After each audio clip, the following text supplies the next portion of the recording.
ഡാ 2-3 ദിവസത്തെ കാര്യമുള്ളൂ. പുഷ്പം പോലെ ഇറങ്ങാം. അതിനുള്ള ലൂപ്പോൾ ഇട്ടിട്ട് ഞങ്ങൾ FIR എടുക്കുന്നത്.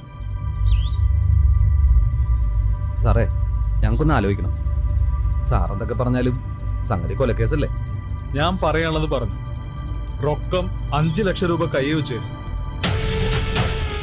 നീ ഒന്ന് ജീവിതകാലം തെണ്ടിയാലും ആ കാശ് കൈ കിട്ടില്ല. പിന്നെ തോട്ട വെച്ച കേസില് നിന്നെ ഊരിത്തന്നത് ഞങ്ങളാ.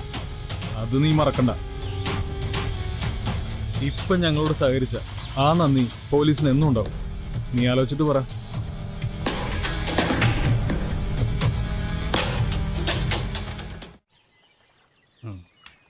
സാനു, സംഗതി 5 ലക്ഷം രൂപ കിട്ടും. കേസും തള്ളിപ്പോവും. നമുക്കാണെങ്കിൽ പൈസയുടെ ആവശ്യമുണ്ട്. പക്ഷെ വീട്ടിൽ സമ്മതിക്കുമെന്നാ. ഞാൻ അമ്മയോട് പറഞ്ഞില്ല. പറഞ്ഞ സമ്മതിക്കില്ലല്ലോ. നാളെ മാട്ടി സാറിന്റെ അടുത്ത് കാര്യം പറയണം. അല്ല, അവർക്ക് വേറെ ആൾക്കാരെ പ്രതികർക്കാനുള്ള. അത് ശരിയാ.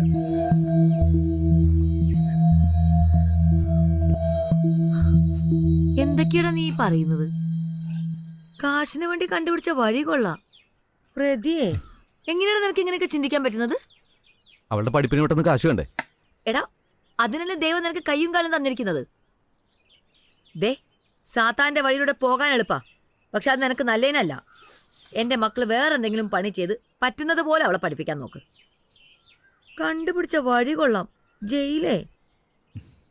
അല്ലടാ, ഈ നാട്ടിലെന്തൊക്കെയാ സംഭവിക്കുന്നത്? ആളുകളെ വെട്ടിക്കൊല്ലുക, കാശിന് വേണ്ടി മറ്റൊരാളെ പ്രതിയാക്കുക. ഇതെന്ത് ലോകാടാ? ഞങ്ങളില്ല സാറേ, വീട്ടുകാരെ സമ്മതിക്കണില്ല. നീ എന്തിനാ ഈ കാര്യം വീട്ടുകാരോട് പറഞ്ഞത്? ഏതെങ്കിലും വീട്ടുകാർ സമ്മതിക്കോ? എടാ, നിങ്ങളെ പ്രതിയായിട്ട് പിടിക്കുമ്പോൾ മാത്രം അവരിത് അറിഞ്ഞാൽ മതിയായിരുന്നു. അപ്പൊ പിന്നെ അവരതിനനുസരിച്ച് പൊരുത്തപ്പെട്ടു പോയേനെ. എടോ, പോലീസിന് ഒരാളോട് ശത്രുതയില്ല. ഈ സർക്കിളിൽ നടന്ന സംഭവം ആയതുകൊണ്ട് നിങ്ങളെ സമീപിച്ചെന്നേ ഉള്ളൂ. പിന്നെ ഞാൻ പറഞ്ഞല്ലോ, നിങ്ങളുടെ ബാക്ക്ഗ്രൗണ്ട് വെച്ചിട്ട് ഇത്രയും കുറഞ്ഞ സമയം കൊണ്ട് ഇത്രയും സംഖ്യ വേറെ എവിടെ നിന്ന് കിട്ടാനാ? ശരിക്കും ഒന്ന് ആലോചിച്ചിട്ട് പറഞ്ഞാൽ മതി. സാറിനൊക്കെ പറയാം, ഞങ്ങളല്ലേ പെടുന്നു.